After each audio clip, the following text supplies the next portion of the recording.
kita semua bisa kembali berbakti bersama-sama. Selalu menjadi sukacita yang besar bagi saya ketika hari Minggu bisa bertemu dengan Bapak Ibu Saudara sekalian.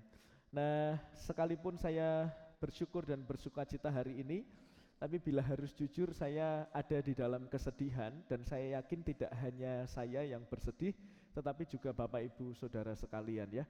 Bagaimana kita melihat bangsa dan negara kita sedang tidak baik-baik saja. Ada banyak demonstrasi terjadi di mana-mana. Ada banyak sosial media yang mengupload kita berduka, ada mengupload hanya postingan gelap saja. Dan saya pikir kita memang benar-benar ada di titik itu ketika kita melihat pembakaran terjadi di mana-mana. Dan itu semua disebabkan oleh karena para pemimpin-pemimpin kita yang benar-benar tidak bijaksana. Nah, itu sebabnya pada pagi hari ini saya mengajak kita sekalian sebelum kita belajar firman Tuhan, ada pesan bagi kita semuanya. Mari yang pertama saya terus mendorong kita sekalian untuk menyuarakan segala aspirasi kita, keprihatinan kita, tetapi dengan cara yang damai, dengan cara yang benar. Dan kita tahu semuanya ya, ada teman-teman kita yang turun ke jalan, silahkan jika turun ke jalan. Kalau saudara dipanggil hanya untuk upload di sosial media, silahkan lakukan itu. Kalau saudara dipanggil untuk berdoa, berdoalah buat bangsa dan negara. Tapi kalau saudara terpanggil untuk bisa turun ke jalan, turunlah ke jalan dengan cara yang benar. Suarakanlah aspirasi kita. Sebelum kita melakukan segala sesuatu, mari kita boleh merenungi kebenaran apa, hal apa yang kita yakini dengan hati nurani kita. Dan ketika kita benar-benar yakin akan apa yang kita yakini, mari suarakanlah itu. Ini tidak saatnya gereja diam, tidak saatnya orang-orang percaya diam dan apatis. Saya percaya gereja dan negara itu terpisah, tidak boleh bermain politik praktis, tetapi jangan sampai juga kita tidak memiliki peran apapun di tengah-tengah negara kita. Saya percaya negara ini butuh orang-orang percaya yang mau berbicara, negara ini butuh orang-orang percaya yang mau menyuarakan kebenaran. Dan itu pula yang dilakukan oleh para nabi di dalam perjanjian lama, hampir semua berbicara tentang hal politik, nabi-nabi itu, dan mereka menyuarakan kebenaran. Jadi jangan pernah takut untuk menyuarakan kebenaran, jangan pernah takut dianggap orang Kristen yang bermain politik. Kita tidak sedang bermain politik, tetapi kita meyakini kita sedang menyuarakan kebenaran bersama. Sikap GGBI sudah keluar yang digabung pada Persekutuan Baptis Indonesia, ada 7 organisasi di sana. Nanti saya akan kirim di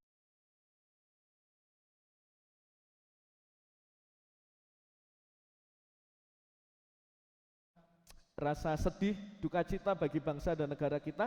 Saya tetap rindu mengajak kita untuk bisa mempelajari kebenaran firman Tuhan di dalam Efesus pasal 4 ayat ke-28 sampai 29, sebuah teks yang menggambarkan tentang bekerja. Ya, sekali lagi kita masih ada di dalam topik tentang bekerja. Selama bulan Agustus ini kita sudah belajar tentang topik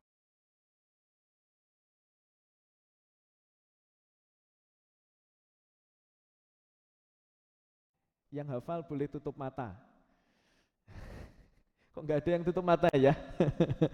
Ya, kita semuanya belajar tentang pekerjaan di minggu pertama sampai kelima. Minggu pertama ada pada mulanya kita bekerja karena Allah bekerja, lalu kemudian kita juga bekerja. Lalu minggu kedua, ketiga, keempat, sampai hari ini saya memberi judul, Bapak Ibu Saudara silahkan ditampilkan slide-nya. Judulnya adalah bekerja dalam perspektif manusia baru. Sudah muncul ya? Oh, di sana tidak muncul. Baik, saya akan pakai tab saja. Nah, Bapak Ibu Saudara yang dikasihi oleh Tuhan, khotbah saya hari ini akan ada 3 poin. Yang pertama kita akan belajar bagaimana bekerja itu adalah sarana pengudusan yang Allah izinkan di dalam kehidupan kita orang percaya. Nanti yang kedua saya akan membahas tentang bekerja sebagai tanda kedewasaan seseorang. Dan yang terakhir saya akan membahas tentang bekerja adalah sarana untuk memberkati sesama. Nah, saya memulai di bagian yang pertama, yaitu bekerja sebagai sarana pengudusan. Apa yang dimaksud dengan pengudusan? Saudara, berulang kali disampaikan tentang hal ini bahwa kita orang percaya itu kalau ada masa tahapan itu ada 3, ya ada 3. Yang pertama itu bernama pembenaran, ya. Pembenaran itu terjadi hanya satu kali seumur hidup kita, ketika kita mengaku kita orang berdosa, lalu kita butuh Yesus sebagai Tuhan dan Juru Selamat, dan kita mengakuinya Yesus sebagai Tuhan dan Juru Selamat kita, dan akhirnya kita memiliki pemahaman bahwa kita diselamatkan bukan karena perbuatan kita, tapi hanya oleh karena anugerahnya melalui iman. Terjadi berapa kali? Satu kali, itu pembenaran. Pembenaran membuat kita diubah secara posisi. Dari orang yang seharusnya dimurkai, menjadi orang yang menerima hidup kekal. Setelah masuk pada pembenaran, masuklah kita pada pengudusan. Kata yang ada di dalam judul saya, topik yang pertama. Pengudusan adalah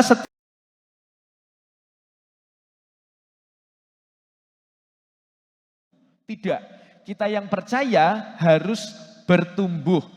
Kalau dikatakan di dalam Titus atau di dalam teks yang kita baca, bukan kita baca ya, perikop ini, konteks awalnya mulai dari ayat 21 sampai 24, itu disampaikan. Karena teks ini sedang berbicara tentang pengudusan sebenarnya, karena dihimbau untuk setiap orang percaya harus meninggalkan manusia lama dan mengenakan manusia baru. Dan proses pertumbuhan ini, di mana kita meninggalkan manusia lama dan menuju terus manusia baru yang semakin diperbarui, itu terjadi sepanjang hidup kita. Bukan 1 tahun, bukan 2 tahun, bukan menyelesaikan kurikulum tertentu, tetapi ini terjadi sepanjang hidup kita. Dan pada akhirnya yang ketiga, setelah pembenaran, pengudusan, ada yang namanya pemuliaan, di mana ada jaminan keselamatan bagi setiap orang percaya kepada Yesus Kristus. Nah saudara, itulah arti pengudusan, di mana kita bertumbuh, kita meninggalkan kehidupan lama, dan terus menerus diperbaharui untuk bisa semakin serupa dengan Tuhan. Dan ada banyak sekali sarana yang Allah berikan bagi kita untuk memproses hidup kita. Sarana Allah untuk menguduskan kita itu bisa bernama pasangan saudara. Nah saudara yang duduk bersama pasangan, coba dilihat pasangannya. Tidak usah malu. Kan bukankah itu wajah yang saudara selalu lihat di malam hari ya saudara ya. Loh kok ada yang tatap-tatapan terus ketawa ya.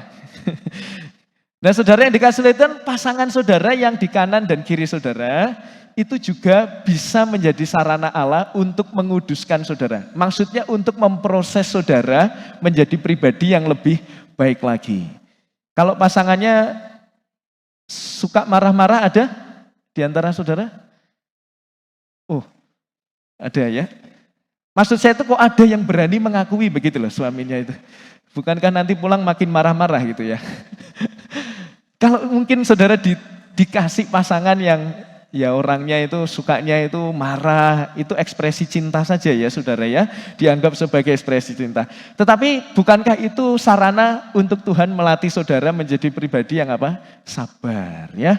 Biasanya kan pasangan itu kalau yang satu suka marah atau satu itu aktif sekali gitu, biasanya pasangannya itu mau meneng kayak gitu ya, hidup penuh dengan tekanan saudara ya. Atau saudara, sarana pengudusan Allah itu bisa juga bernama penderitaan ya. Beberapa waktu lalu, bulan lalu, kita belajar itu di balik doa yang tidak dijawab, ada seorang tokoh bernama Paulus yang mengalami disebut duri di dalam daging, itu gangguan pelayanan yang menekan dia, yang mengintimidasi dia, lalu dia berdoa supaya Tuhan, supaya ini bisa lalu. Doa 3 kali tidak dijawab. Lalu kemudian kita menemukan makna di balik itu supaya Paulus tidak apa? Sombong. Jadi penderitaan dipakai Tuhan untuk melatih kita menjadi pribadi yang rendah hati, tidak sombong. Dan bekerja adalah salah satu sarana yang Allah izinkan untuk memproses hidup saya dan saudara. Saudara yang dikasih oleh Tuhan, ada berbagai macam cara di mana Allah memproses hidup saya dan saudara untuk kita bisa semakin serupa dengan Dia. Di dalam teks kita, di bagian pertama dikatakan, orang yang mencuri, janganlah ia mencuri lagi, tetapi baiklah ia bekerja keras dan melakukan pekerjaan yang baik dengan tangannya sendiri. Saudara yang dikasih oleh Tuhan, di bagian pertama kita bisa melihat semacam perubahan kehidupan dari yang awalnya mencuri menjadi tidak mencuri. Paulus tidak hanya menasihati untuk berhenti mencuri. Nasihatnya Paulus itu tidak begini, kamu yang mencuri harus berhenti mencuri, titik, selesai. Paulus tidak mengatakan demikian. Mengapa? Karena kalau hanya memberikan larangan saja, jangan mencuri saja, tetapi tidak dilanjutkan dengan perintah untuk bekerja, maka kemudian hari dia akan mencuri lagi. Kenapa? Karena orang mencuri itu biasanya karena apa? Kebutuhan. Ya sekalipun tidak semua orang mencuri itu karena kebutuhan, karena kepepet. Ada banyak orang yang banyak duit juga masih mencuri. Ada ya, ada di mana-mana kita bisa melihat itu di sosial media, di televisi dan di lain sebagainya. Tetapi saya meyakini di dalam konteks ini orang yang mencuri di sini adalah orang yang benar-benar kekurangan, yang di mana dia harus bekerja. Karena kalau hanya berhenti mencuri, maka pada satu saat dia akan mencuri lagi. Maka di sini kita bisa melihat dengan kata lain pekerjaan itu atau bekerja itu dipakai Allah untuk mencegah seseorang melakukan tindakan yang tidak berkenan di hadapan Allah. Di dalam hal ini mencuri. Tetapi sebenarnya ada banyak tindakan yang tidak berkenan di hadapan Allah ketika saya dan saudara itu tidak bekerja. Selain mencuri biasanya apa? Kalau sudah kepepet, gak punya uang, selain mencuri biasanya apa? Bisa juga menipu. Ya penipuan, sekarang penipuan di mana-mana ya. Kemarin istri saya baru kirim ke Instagram, apa ini ada modus penipuan yang lain gitu ya, pakai apa kemarin Bu Ayu? Ya pakai link ya, saudara kalau dikirimin link-link itu kalau nggak jelas jangan sampai keburu-buru untuk dibuka ya. Berulang kali di grup gereja kita juga ada yang nomornya dibajak dan mengirimkan hal-hal yang semacam itu. Penipuan bisa saja, atau bahkan tidak hanya pencurian, penipuan bisa juga sampai kepada kekerasan dalam rumah tangga. Ya saudara bisa bayangkan ya ini mungkin sudah nggak ada pemasukan, ya kemudian tidak ada bekerja dan lain sebagainya, sampai kemudian suami istri akhirnya bertengkar dan lain sebagainya, terjadilah kekerasan di dalam rumah tangga. Jadi banyak tindakan yang tidak berkenan di hadapan Allah yang muncul oleh karena kalau saya dan saudara tidak bekerja. Sehingga pada saat ini kita bisa melihat Tuhan mengizinkan pekerjaan untuk memproses saya dan saudara. Setidaknya di bagian awal ini kita bisa melihat supaya saya dan saudara tidak terjatuh kepada dosa-dosa. Dan sebenarnya tidak hanya itu, Tuhan mengizinkan pekerjaan untuk memproses kita di dalam banyak hal untuk membentuk karakter saya dan saudara. Beberapa contoh saya akan memberikan saudara ya. Yang pertama, dia bisa saja melatih kita untuk rendah hati melalui pekerjaan. Di dalam pekerjaan kita sering dihadapkan pada atasan, rekan sekerja, klien, ya, orang-orang yang kita ajak bicara dan lain sebagainya, di mana semuanya punya pribadi yang berbeda. Betul atau betul? Ada yang punya rekan kerja itu konstruktif, wah, membangun sekali. Tetapi juga ada yang punya rekan kerja itu toksik. Wah, sekarang kan bahasanya begitu ya, toksik gitu. Enggak banget, karena setiap hari mungkin ngeselin, marah-marah dan lain sebagainya. Atau kita punya bos yang ya luar biasa, menekan dan lain sebagainya. Tetapi bukankah melalui orang-orang di sekitar kita, Tuhan sedang ingin juga memproses saya dan saudara. Jadi ketika kita diizinkan untuk memiliki orang-orang di sekeliling kita yang tidak sesuai karakternya dengan kita, syukurilah itu. Karena itu bagian dari Tuhan memproses saya dan saudara untuk menjadi pribadi yang bisa rendah hati. Menjadi pribadi yang sabar, menjadi pribadi yang tidak mudah marah, dan lain sebagainya. Nah saudara yang dikasihi Tuhan, itu bagian dari Allah menguduskan kita melalui pekerjaan kita. Tetapi juga Allah bisa saja melatih kita untuk bisa setia di dalam hal-hal kecil. Mungkin bagi Bapak Ibu Saudara yang bekerja, tidak hanya bekerja ya, berkuliah, bekerja, atau mungkin saudara yang ibu rumah tangga, saudara pernah nggak berpikir begini, wah hidup ini kok monoton sekali ya. Bangun pagi, setelah itu siap-siap, lalu berangkat bekerja, nanti di pekerjaan yang dikerjakan juga itu saja begitu ya. Atau yang di rumah ya mandi, menyiapkan segala sesuatu, lalu masak, lalu kemudian melakukan pekerjaan rumah seperti tidak ada habisnya. Dan itu berulang-ulang dan satu titik kita merasa bosan dengan kehidupan ini. Kita merasa hidup ini monoton sekali, ada semacam tidak ada perubahan sehari-hari yang terjadi di dalam kehidupan kita. Tapi kita tetap melakukannya itu dengan setia. Nah, bukankah Tuhan sedang melatih kita untuk setia di dalam perkara-perkara kecil di dalam hidup kita? Mungkin kita merasa monoton, tetapi kita setia melakukan itu dengan baik. Kalaupun diberi tugas oleh atasan kita, kita juga tetap mengerjakan. Bukankah Tuhan sedang melatih saya dan saudara untuk bisa setia dalam perkara kecil? Bahkan firman Tuhan mengatakan apa? Barang siapa setia dalam perkara kecil, maka akan dipercaya perkara yang lebih besar. Atau bagian yang ketiga, saudara dilatih untuk mengendalikan emosi saudara, begitu ya. Di dunia kerja itu kan sekarang ya, apalagi ya sekarang pasti ya dulu sampai sekarang, mungkin sekarang lebih ya, banyak tekanan, tuntutan, deadline, ada yang mungkin kejar target itu setiap bulan ya. Ada pekerjaan-pekerjaan yang mengharuskan ada target setiap bulan, begitu. Nah, saudara dikasih oleh Tuhan, di dalam segala tekanan pekerjaan kita berusaha semaksimal mungkin untuk bisa mengendalikan emosi kita. Nah, disitulah Tuhan juga sedang melatih emosi, pengendalian diri di dalam kehidupan saya dan saudara. Sehingga semua yang Tuhan izinkan di dalam pengerjaan kita, itu memproses kita untuk bisa memberikan buah di dalam hidup kita. Pengendalian diri, kesabaran, kasih, dan lain sebagainya, Tuhan izinkan ketika kita ada di dalam tempat pekerjaan. Makanya saya rindu mengatakan di bagian berikutnya, saudara, tempat kerja itu adalah semacam bengkelnya Allah. Yang dapat membentuk kita bukan hanya menjadi pekerja yang cakap, tetapi juga menjadi murid Kristus yang matang. Tempat bekerja itu semacam bengkelnya Allah. Yang membentuk saudara tidak hanya cakap di dalam skill bekerja. Apakah itu akan membentuk kita cakap? Ya, hari demi hari kita diproses untuk semakin cakap di dalam skill kita bekerja. Tetapi tidak hanya itu. Tempat pekerjaan juga memproses kita setiap hari untuk bisa menjadi pribadi yang dewasa di dalam Tuhan. Nah, saudara yang dikasih oleh Tuhan, kita perlu menghayati ini. Memang tempat pengudusan Allah tidak hanya di pekerjaan ya. Yang dinamakan bengkel Allah ini tidak hanya di pekerjaan. Di keluarga itu juga bengkel Allah. Di gereja itu juga bengkelnya Allah. Tetapi kalau saya menghayati, bukankah sebagian besar waktu kita sehari-hari itu ada di mana? Di tempat pekerjaan. Kalau di gereja mungkin saudara akan datang berapa kali seminggu?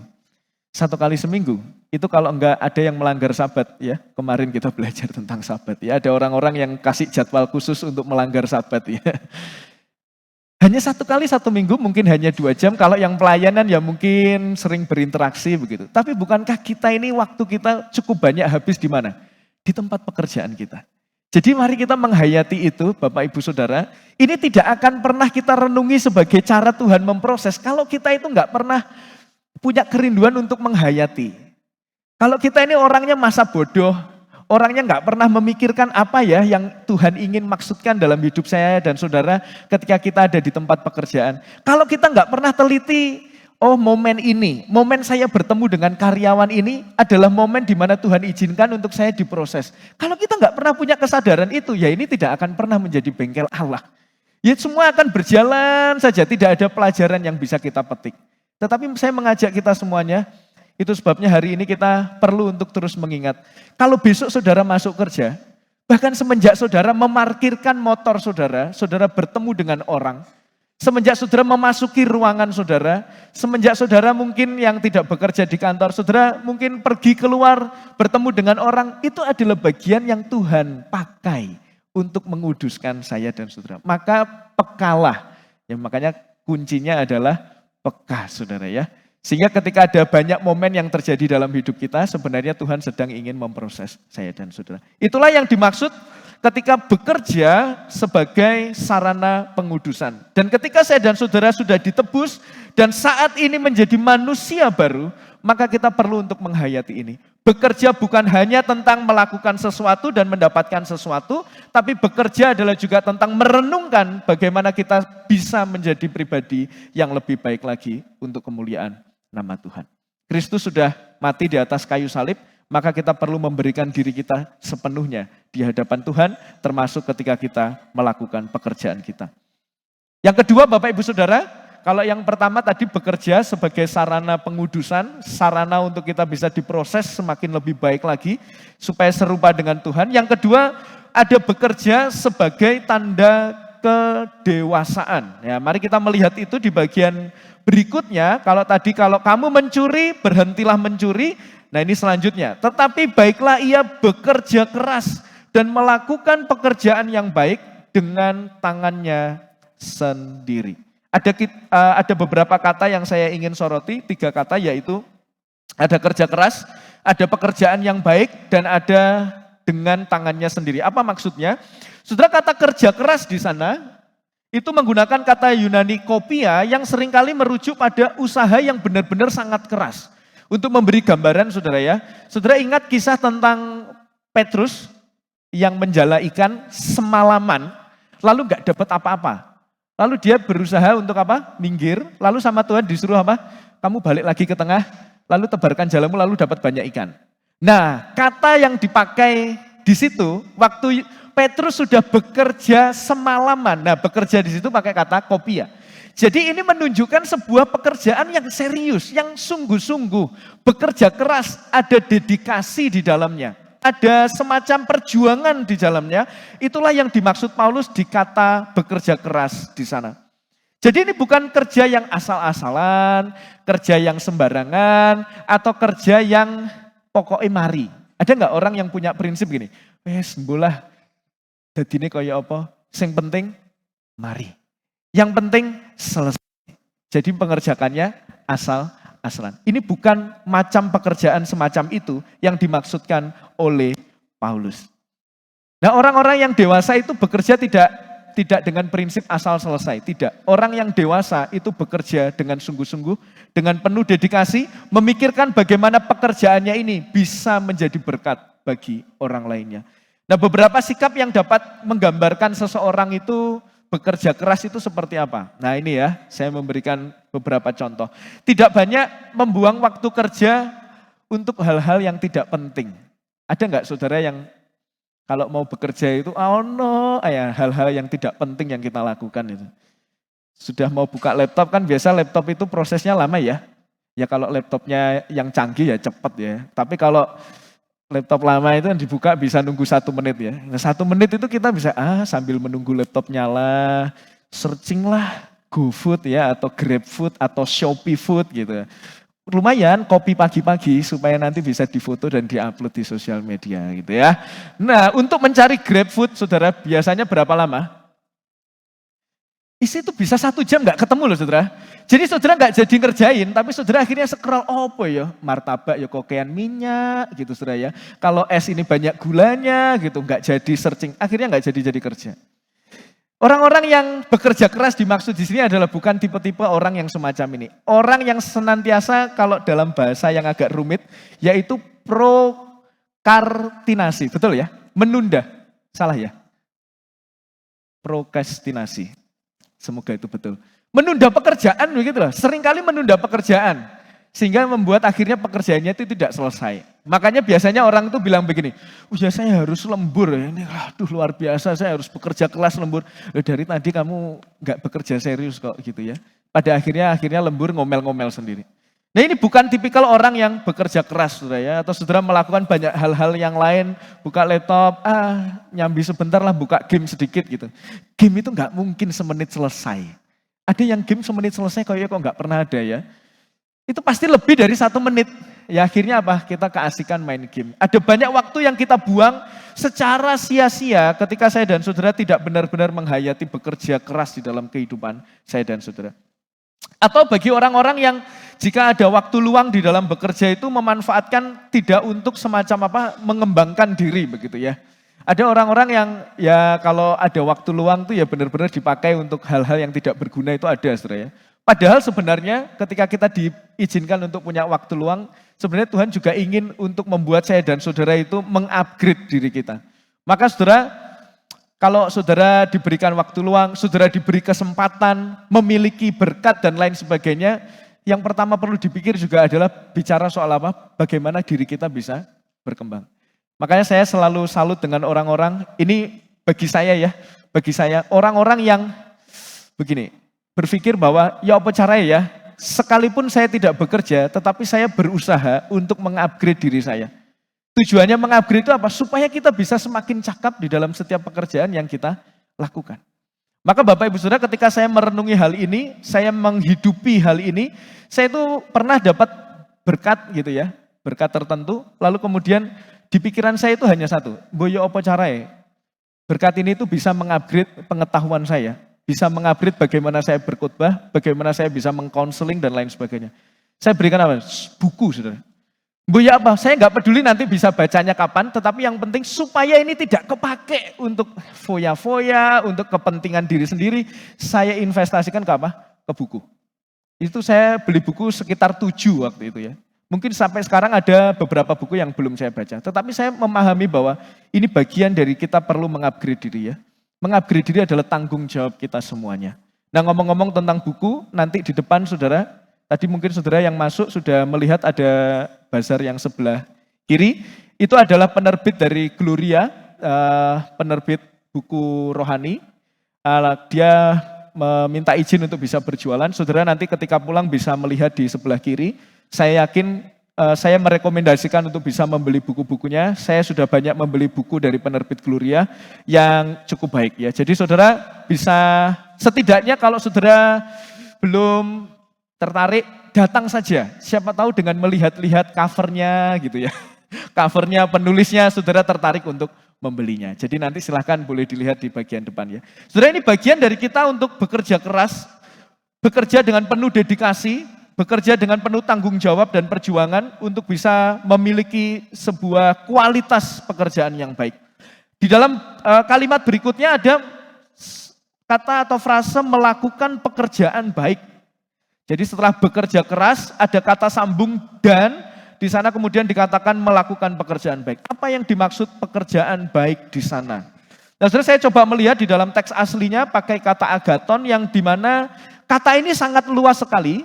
Dipakai di dalam banyak kata baik yang ada di dalam perjanjian baru. Tetapi ketika saya mencermati satu persatu, kata ini seringkali diidentikan dengan perbuatan yang baik, tetapi juga harus lahir dari motivasi yang baik. Jadi yang Paulus sedang ingin tekankan di sini bukan hanya apa yang nampak, tetapi lebih kepada hati saudara. Kepada motivasi kita untuk melakukan sesuatu yang baik. Saya rindu mengatakan begini ya, tidak semua tindakan yang baik didasari dari hati yang baik. Tapi barang siapa memiliki hati yang baik, tidak bisa menahan perbuatan baik. Sekali lagi ya, tidak semua tindakan yang baik itu berasal dari hati yang baik. Tapi barang siapa memiliki hati yang baik, tidak bisa menahan untuk tidak berbuat baik. Saudara, adakah di antara kita yang merenungi bahwa perbuatan baik itu tidak lahir dari hati yang baik? Apakah ada? Jawabannya tidak hanya ada, tapi banyak, saudara ya. Tindakannya baik, memberi. Tetapi untuk apa? Seperti beberapa waktu lalu saya katakan ya, untuk mengeksploitasi, untuk bisa menguasai orang itu. Supaya orang itu bisa melakukan apa yang kita lakukan, sekalipun itu salah. Dalam bahasa Jawa, dia jadi wongku. Apapun yang kita lakukan, dia harus mendukung saya. Maka dia kasih uang, dia kasih uang, dia kasih uang, supaya dia senantiasa jadi orang saya. Tindakannya baik enggak? Sangat baik, memberi. Tetapi tidak dengan motivasi yang baik. Maka saya mengatakan, memang ada tindakan baik yang tidak didasari pada motivasi yang baik. Nah ini bukan yang dimaksud oleh Paulus. Yang dimaksud Paulus adalah ketika engkau memberi, maka harus disertai dengan motivasi yang baik. Saudara yang dikasih oleh Tuhan, itulah yang dimaksud dengan melakukan pekerjaan baik. Dan di bagian yang terakhir, yang bagian poin 2 bagian terakhir, ada dengan tangannya sendiri. Frase yang menarik yang Paulus sampaikan, dan ketika saya cek di dalam bahasa aslinya, memang ada kata ini, yaitu kata bekerja keras dan melakukan pekerjaan yang baik, ditambah dengan tangannya sendiri. Nah, ini menarik untuk ditekankan di tengah zaman yang saat ini serba mudah ya, saudara ya. Dengan tangannya sendiri ini menekankan sebuah kejujuran dan kemandirian. Bahwa kita perlu untuk mengerjakan sesuatu itu dengan tangan kita sendiri. Bahkan di dalam 1 Tesalonika pasal yang kedua, yang ketiga ayat 10, ada yang tahu ayatnya bunyinya apa? Orang yang tidak mau bekerja, janganlah ia makan. Maka kalau engkau ingin makan, kasarannya ya, engkau ingin mendapatkan berkat, maka engkau harus bekerja. Itu sebabnya saya dan saudara tidak bisa untuk menumpang pekerjaan orang lain dan kita akui sebagai pekerjaan kita demi sarana untuk mendapatkan berkat. Sekali lagi ya, kita tidak bisa mengakui pekerjaan orang lain, karya orang lain yang kita akui sebagai milik kita dan kita mendapatkan uang atau berkat dari sana. Itu bukan yang dimaksud dengan teks ini. Teks ini mengatakan kita harus bekerja keras, maka kita harus mengerjakan dengan tangan kita sendiri. Nah saudara, saya ingin membawa ini kepada hal-hal yang sekarang sedang terjadi ya.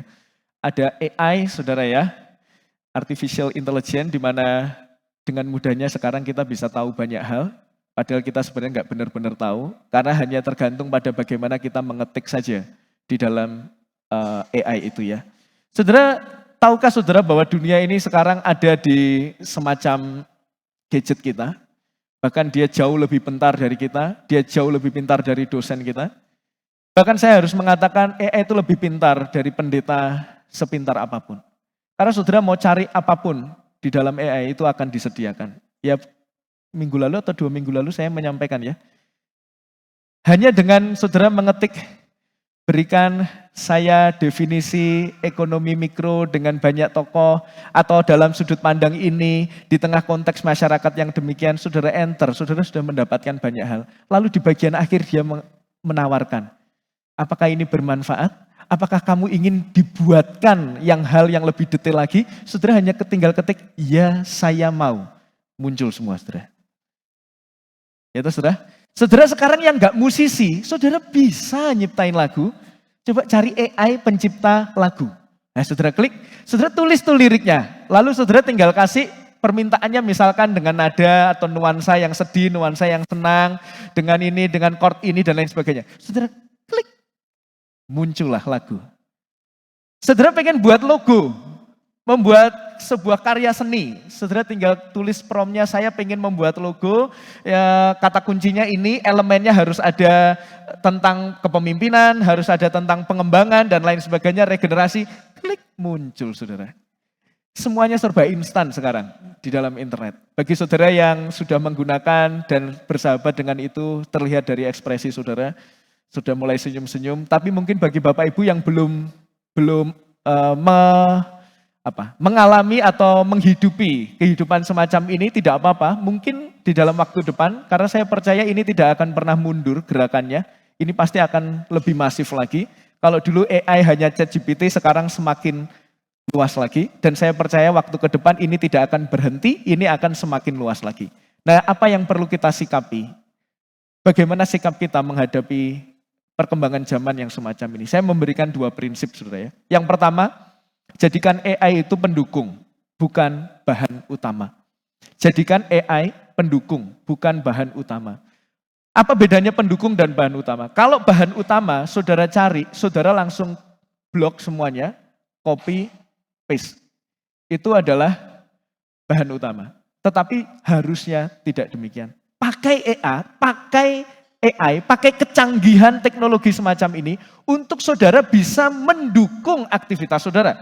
Saudara bisa mencari banyak referensi melalui AI, tetapi jangan sampai kopas lalu paste. Selesai pekerjaan. Tidak. Maka saudara kalau saya itu kan kerjaan membuat khotbah, membuat materi dan lain sebagainya. Apa yang saya lakukan dengan AI? Saya itu selalu meminta pertama apa? Berikan saya latar belakang kitab Efesus. Karena ini teksnya Efesus ya.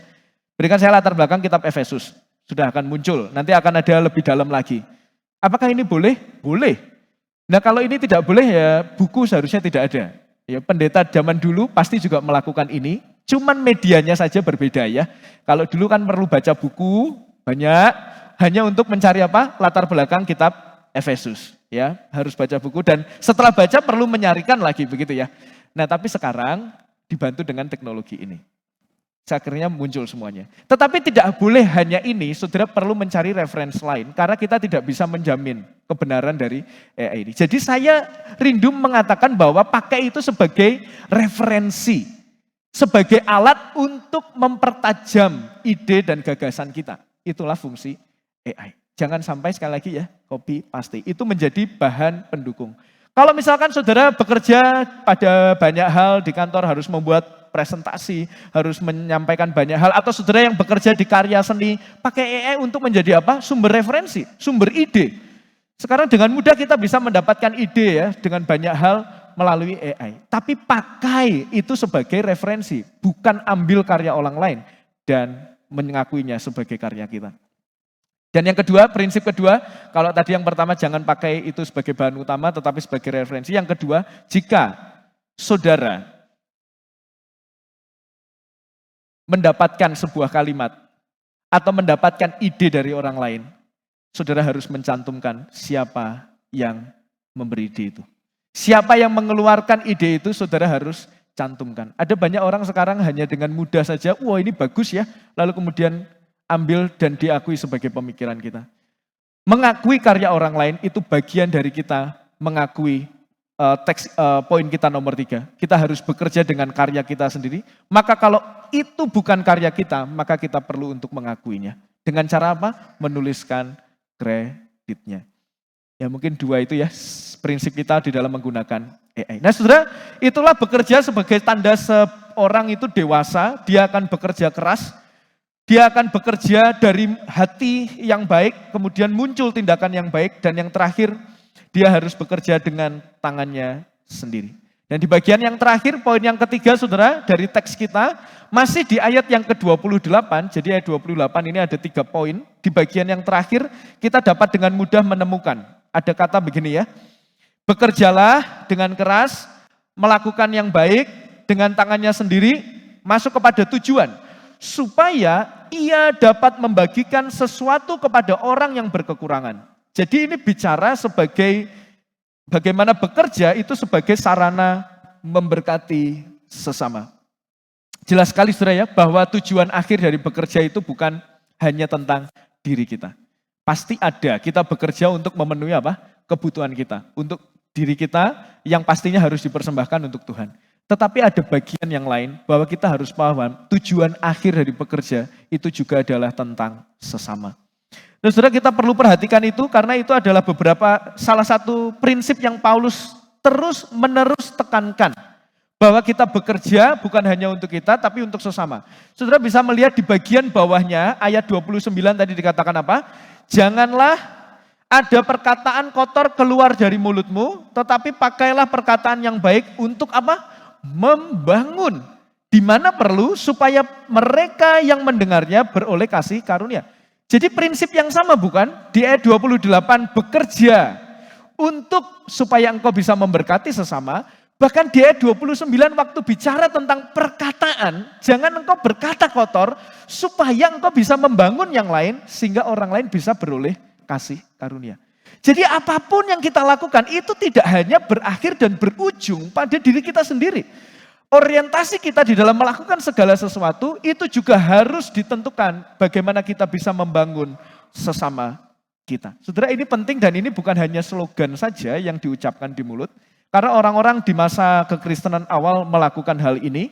Kalau saudara perhatikan di dalam Kisah Para Rasul 2 dan 4 ada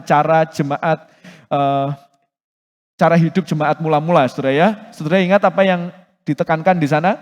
Orang-orang yang punya harta berlebih menjual segala yang dimilikinya untuk dibagikan kepada yang lain. Nah ini cukup agak lain dengan fenomena sekarang. Karena kalau kita punya banyak uang, tidak kemudian diberikan kepada yang lain. Kalau kita punya barang banyak, kita tidak jual dan kita tidak berikan kepada orang lain, tapi justru semakin ditumpuk dan dipajang, saudara ya. Nah itu cukup banyak ketahuan. Ya kemarin, saudara tahu ya, anarkisme, demo yang anarkis itu sampai kepada penjarahan. Menjarah rumah-rumah anggota DPR kita ya. Ternyata nggak ono sing kecil ya rumahnya ya, yang dijarah ya. Ya bahkan ada satu orang itu yang mobilnya bisa sampai banyak sekali. Banyak itu berarti sudah pasti lebih dari 2, saudara ya.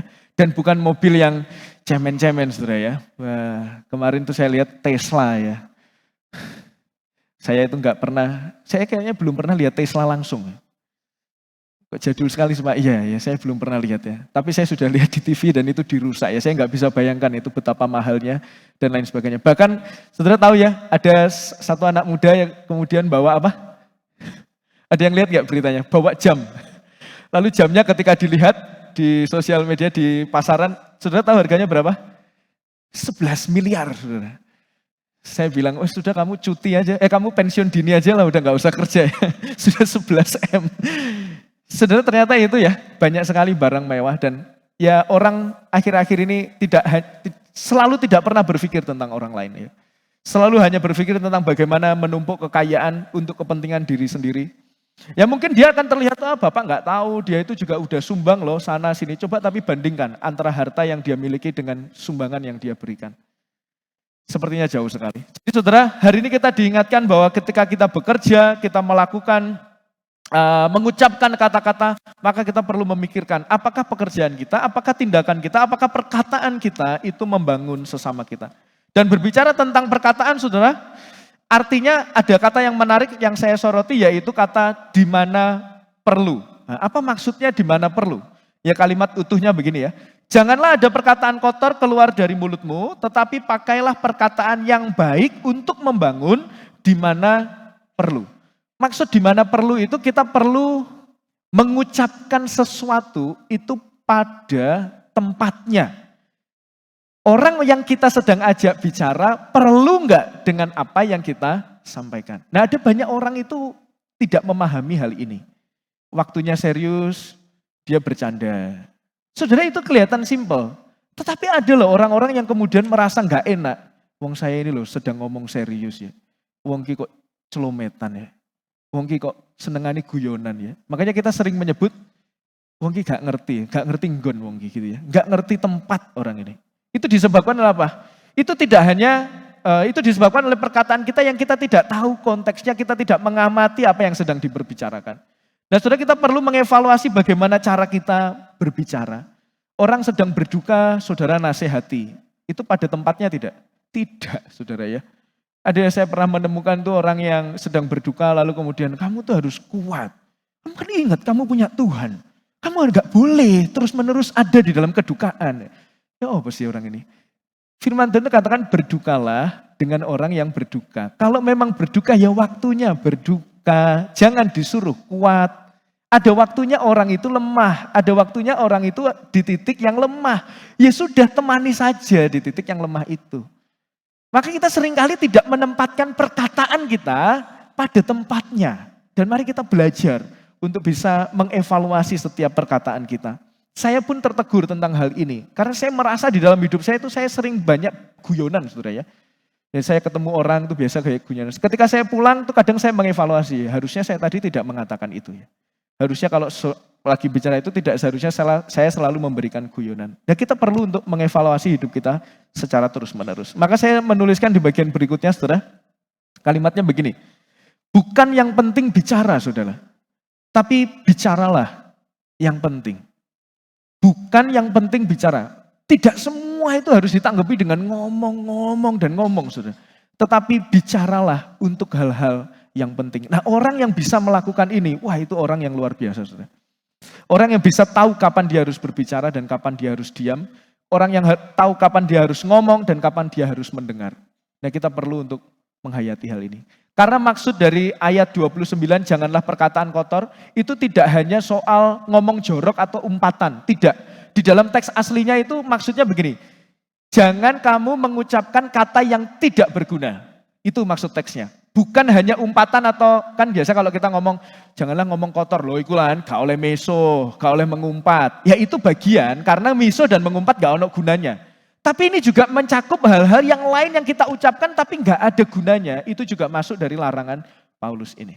Maka bukan yang penting bicara, tapi bicaralah yang penting. Tujuannya pasti supaya mereka yang mendengar beroleh kasih karunia. Maksudnya melalui perkataan kita, orang itu bisa merasakan kehadiran kasih Allah.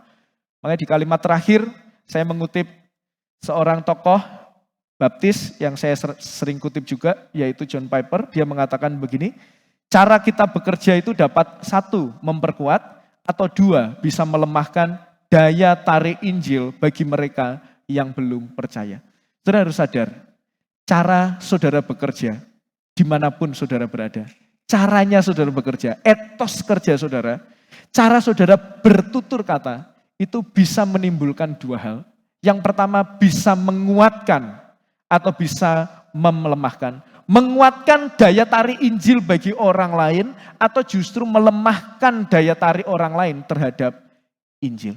Maka berhati-hatilah dalam melakukan segala sesuatu. Kalau saudara bekerja, saudara berhati-hati. Karena bisa saja lewat pekerjaan saudara, orang itu melihat kasih Yesus dan akhirnya menjadi percaya.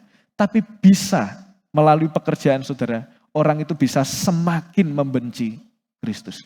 Maka saat ini saya mendorong, mengajak kita semua, kalau kita diberi kepercayaan untuk bekerja, pakai dan manfaatkan itu sebaik mungkin menjadi sarana supaya orang lain bisa tertarik kepada Injil, kepada Allah yang saya dan saudara sembah. Saya mengundang pemain musik untuk ke depan dan kita